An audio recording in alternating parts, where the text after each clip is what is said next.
이수혁 전 여사님은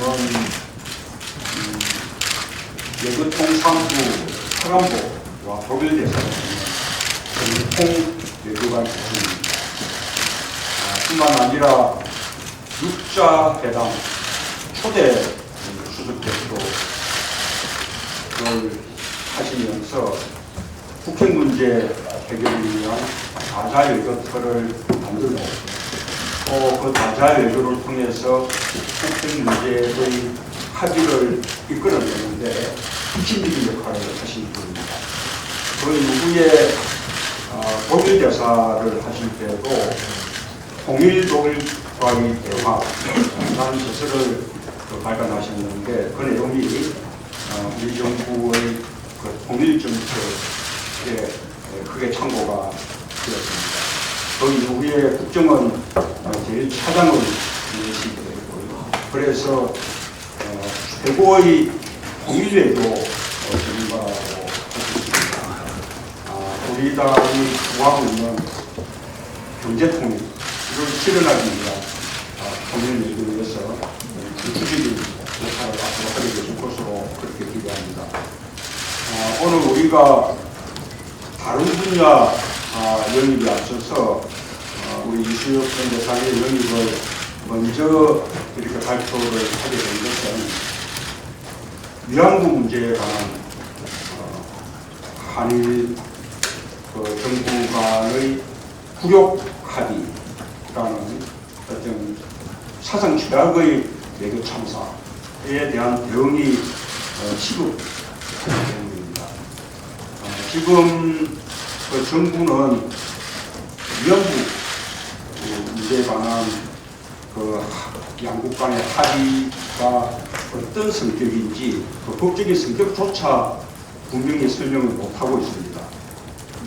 정부는 그것이 단순히 정부 간의 합의인지 안 그러면 양국 간의 조약의 성격을 가진 것인지 분명하게 밝혀야 합니다. 만약에 양국 정부 간의 합의라면 우리 정부는 언제든지 파기할 수 있는 그런 권리가 있습니다. 양국 정부 간의 합의라면 그 정부 간의 합의에 최종적 그리고 불가역적 이런 표현을 쓴 것은 그야말로 일본 정부의 오만이 담겨 있는 것이고 또 일본 정부의 그 오만을 그대로 받아들인 우리 정부의 굴욕이 담겨 있는 것입니다. 우리 정부는 다수 국민의 반대를 이유로 하루빨리 그 정부 간의 합의를 파기하는 선언을 함으로써 우리 국민들의 자존심을 되살려야 할 것이라고 생각합니다. 만약 양국이 조약의 성격을 가지는 것이라고 그렇게 판단했다면 그 조약으로서 그 문서의 형식을 갖추지 않았습니다. 뿐만 아니라 국회의 동의도 거치지 않았습니다. 그래서 조약으로서도 무효입니다. 조약의 성격을 가진다고 생각한다면 역시 하루빨리 무효선언을 해야 할 것이라고 생각합니다. 우리 그 굴욕적인 위안부 문제에 관한 한일 합의를 파기하거나 무효화하는 그런 투쟁을 하는 데 있어서 우리 이수혁 대사께서 아주 중요한 그런 역할을 해주실 것으로 그렇게 기대합니다. 이수혁입니다. 여러분들 오늘 이렇게 수업 듣고 대단히 반갑습니다. 이 사진을 보니까 감개가 매우 불량합니다. 그동안 쭉 직업 외교관으로서 열심히 살아온 저는 정치권에 들어와가지고 더불어민주당의 기회를 하게 됐다는 데 대해서 개인적으로 영광을 받습니다. 지금은 한반도와 동북아, 나아가 전 세계적인 국제정치 환경의 변화로 우리 인류의 패러다임을 혁신해야 할 때입니다. 강대국들 간의 세력 각축이 치열하게 진행되는 것은 바로 여기 동구가 되고 중국과 미국의 전쟁으로 인한 동구가 정체됐고 국제정치의 지각운동은 이제 특별한 전문가나 정책 기반자들만의 우려하는 바가 아니며 새삼 강조할 필요가 없는 상식입니다.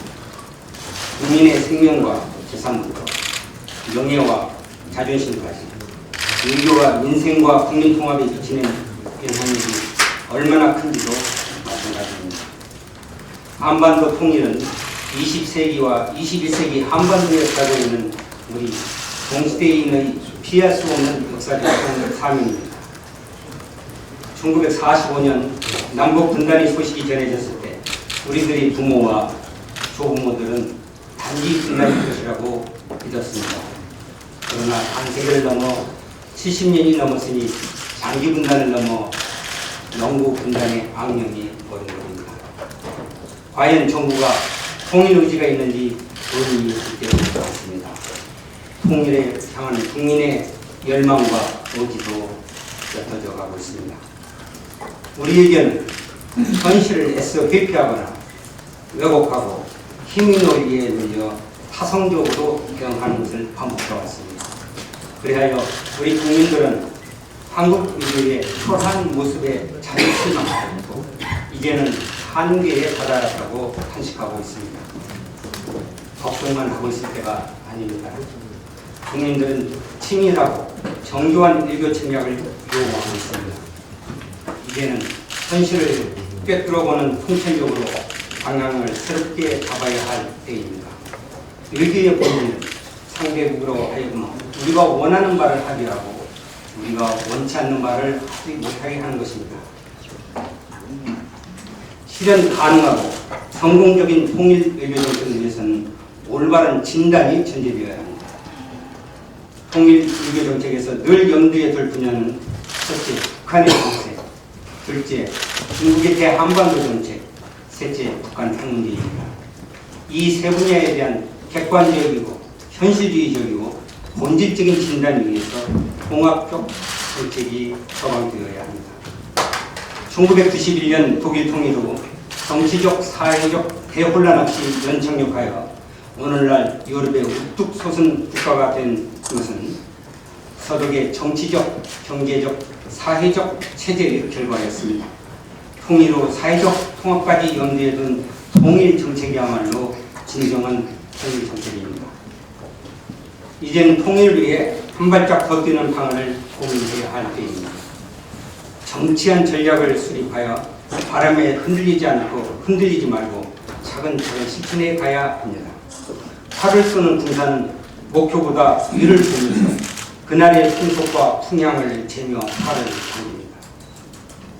이에 저는 한반도의 통일과 평화, 번영의 새 시대를 향한 대한민국 외교의 새로운 비전을 제시하고 국민의 기대와 요구에 부응하는 국가 전략을 마련하는 데 기여하고자 현실 정치에 참여하기로 했고 오늘 더불어민주당이 입당합니다.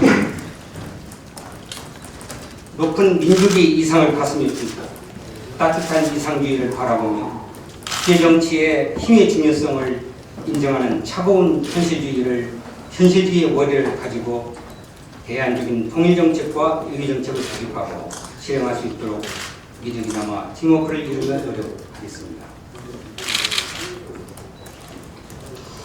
6자회담 초대 수석대표로서 북한과 미국, 중국, 일본, 러시아 등 한반도 주변국과 외교 협상의 경험, 주독 한국 대사로서 통일 독일에 대한 깊은 성찰과 연구를 바탕으로 국민들이 정말로 믿고 지지할 수 있는 통일 외교 정책 대안을 더불어민주당이 제시하도록 최선을 다하겠습니다. 또한 우리의 정치 지도자는 정치 철학과 역사인식을 가지고 합리적 정치를 통하여 민주공화국을 보양하는 지도자여야 합니다. 또한 경제적, 사회적 양극화를 해소하는 경제 민주화를 실천하는 지도자여야 합니다. 경제 민주화는 비단 현재 정의로운 시장 경제를 통해 우리 국민들의 경제적 고통을 줄이고 경제 발전을 이루기 위해서뿐만 아니라 통일 후에 국민 통합을 예비하기 위해서도 가장 중요한 경제 사회 구조의 수준입니다. 저는 더불어민주당에서 이런 지도자와 정치 세력을 돕는 이끌음이 되겠습니다. 이 기회에 위안부 문제에 대한 한일 정부 간 합의에 대해 저희의 소견을 말씀드리고자 합니다. 근본 한일 정부 간의 위안부 관련 합의는 여러 정치적, 법적 측면을 종합적으로 고려해야 하는 매우 어려운 중층적 외교 사안이었습니다. 역사 문제는 민족 감정이 개입된 고도의 정치적 사안이었습니다. 역사 문제는 민족 감정이 개입된 고도의 정치적 문제입니다. 인권 문제는 근대 국제사회의 가장 강력한 인류의 규범이므로 어느 한 나라만의 문제가 아닙니다.